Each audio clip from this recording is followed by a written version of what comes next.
Hello everyone. Today's video is going to be something much different than you normally see on this channel. I get you're familiar when I do discussion videos once every century. They're either formatted jokingly or if it's slightly more grounded with a few bits and quips here and there. But surrounding on a topic of such a pressing matter, this video will be handled in a much more serious tone. I understand I am slightly late to this situation, but knowing the severity and how much of an impact this left on the community, it still feels relatively fresh. On March 24th, Epic Games had made the decision to lay off 1,000 employees, and I'd like to send out my regards and thoughts to all those that were affected by this action and wish them well on their future endeavors. It is very sad. But before we dive deeper into this, let's understand how we got here. Unfortunately, this is something that happens when dealing with these industries, but in short, these employees were laid off when engagement began to drop and more money was spent on running the game rather than replenishing, leading to the occurrence of cutoffs. And in shortness of that, they're spending more than they make, which is why all these employees had their ties cut. This was only part of a chain reaction that started back when the season first started. When V-Buck prices underwent a change, I don't believe the actual monetary cost is what was altered, more like the V-Bucks amount, see, as it now matches the exact US dollar amount. And they did this because the cost of Fortnite increasing exponentially, so these actions are being committed to help pay the bills. Firstly, I want to do a quick run through of the employees that were let go. Obviously, I don't have the names for everyone. There are 1,000 names to go through, and obviously all of them didn't announce their departure, understandably, if they wanted to remain private. But I wanted to highlight 3 developers that really hurt the community the most, starting with Evan Kinney, who I believe is considered one of the OGs within the company. If you don't know what he's known for, in summary, he basically created the engines that ran live events, matchmaking, replay mode, also known as a well-known face in the competitive scene, and also created the brand new rivalry system. He was basically one of the backbones that helped make this game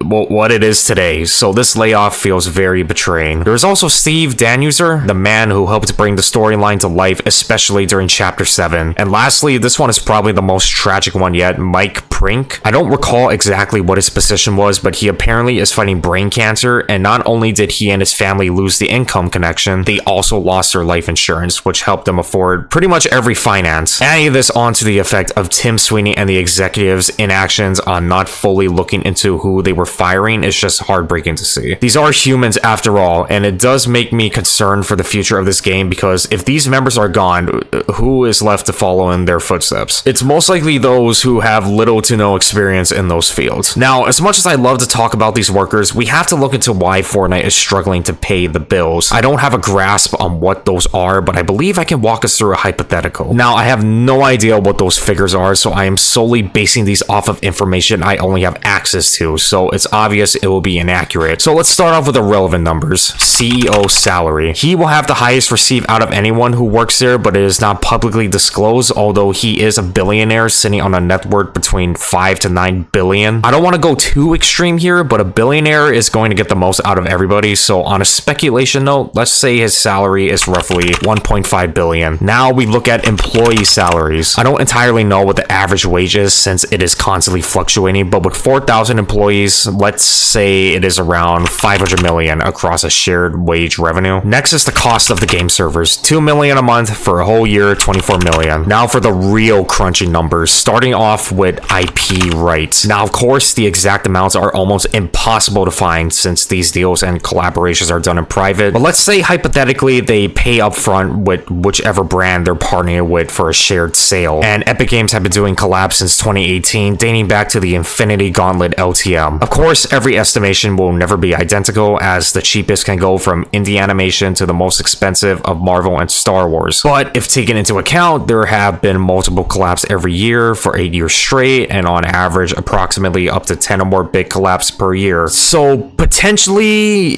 it is a rough estimate of 800 million. This could easily be wrong and heavily over-exaggerated, but either way, they make it back in return through item shop and battle pass sales. Otherwise, these undisclosed terms would have been put on halt many years ago. Another addition to include is lawsuits. Epic Games have been fighting numerous lawsuits for years, one notably being the Apple case, and they have spent close to billions of dollars on it. So on a whim, we'll keep it at a flat 1 billion since I am provided that official settlement amount amount. Lastly, the biggest sore thumb on this list, map makers. According to this, says here that in 2024, Epic Games have paid out $352 million to many map creators. Now, that figure seems bad at first, but it's relatively small until you take every other year into account. Because as of early 2026, a total amount of $722 million has been paid out to multiple creators. And thinking of how long this has been going on, that figure could have very well exceeded the billions mark. But I will keep it at $722 million since it's more accurate and provided by Epic Games themselves. Now let's take a look at this list. In this case, the lawsuits are dispensable. It is the amount right here is what I believe is a major casualty. Now, where does this figure come from? It originates from the total amount of money that Epic Games themselves have rolled out to Fortnite creators since UEFN launched in 2023. Keep in mind, this is only for map creators and not creators who own a supporter creator code. That is a completely different margin. So these are the top maps sorted by all-time peak. They help bring in more players and maintain the current counts in the game. And Steal the Brain Rot is most definitely the highlight here. Peaked at 1 million players, not even made by Epic, and yet it drew almost like the same staggering amount of players that log on for a new season launch. Let's look at the statistics here. All-time earnings have accumulated to 24 million, and this map hasn't even been out for a year. Now, just to clear the airway, this is not the creator's fault. They have no control over these ever-growing stats. This is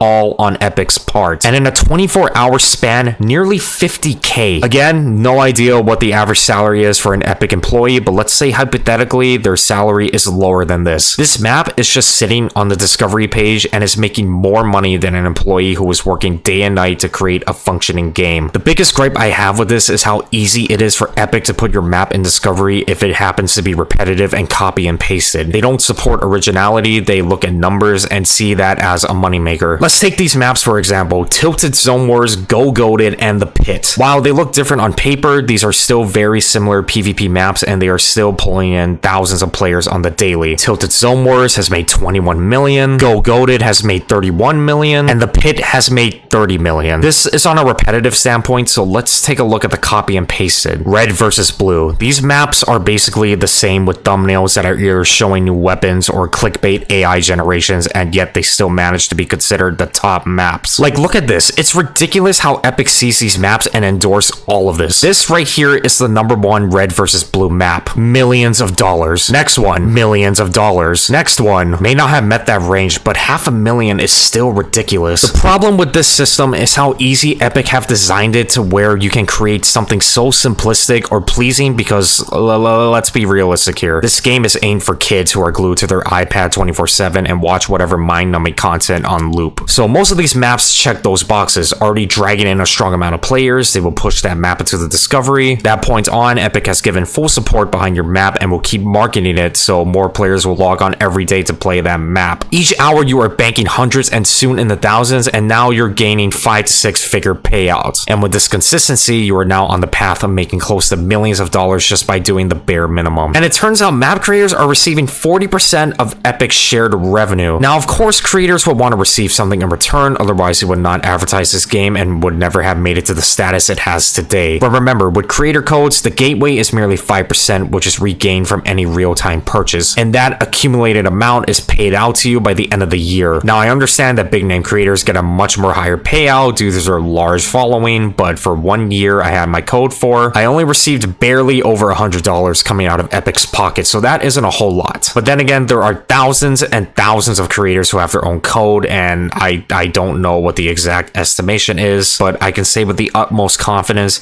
that it's a minuscule fraction of how much money Epic have rolled out through the UEFN payout program. Now, I don't fully understand how this works, but from an outsider's perspective, this is not sustainable. This isn't 2018 anymore. Fortnite aren't racking in the numbers they used to, so it's understandable that the more they do, it makes it much more difficult to afford. And with this 40% percentile, they're paying out millions of dollars to multiple creators when that money can go to more essential factors such as employees and other costs. Like I said, this is not sustainable. So what do I think is a reasonable resolution? Certainly, it would be to deduct the rollout that the creators receive rather than letting go of those who work tirelessly for a billion-dollar company, right? Most creators already have a supported creator code with followings who use their codes for item shop purchases throughout the year, but it's done through an annually payout system, so we can disregard the 5% margin. Deductions have to be made within the UEFN program because 40% of the revenue revenue is an absurd deductible. Now, I manifested a table here from the rough estimated amounts gathered from every year up until 2026. I don't know if the original estimates for 2023, 25, and 26 are accurate since these are rough assumptions, but if we take the possibility of billions of dollars paid out to these creators since the birth of UEFN and cut that percentage in half, just take a look at the difference already. That is insane. This goes to show how ludicrous this system is. Yet these creators aren't even abusing it. This is Epic obtrusively using all these profits in such a wrong and excessive fashion. I'm unsure what this change would do long-term wise, but from my perspective, 20% seems reasonable. As much as creators keep this game alive, they aren't the hardworking individuals that keep this game running. The employees are the true heart of it all. They deserve the most out of anyone. So all I'm trying to aim at here is there has to have been more humane ways to cut costs rather than laying off a bunch of employees who have shown years of loyalty to this company, especially those who fully understand the ins and outs of all these systems and engines more than anyone. Once again, I don't know everything. Frankly, I'm unsure if my claims were even logical, but these are my thoughts and insights on my perception of the situation because this could be very tragic for this game moving onwards. But let me know what you think in the comments, drop your opinions, and if you think I'm incorrect or I missed something, please let me know because I'm not fluent in these types of fields. I'm just basing it off of what I believe makes the most sense. And again, no hate to these creators. They are not and will never be at fault. I'm just giving my suggestions on how to improve and not let such indecisions like these happen again in the near future. I hope you enjoyed what I had to say,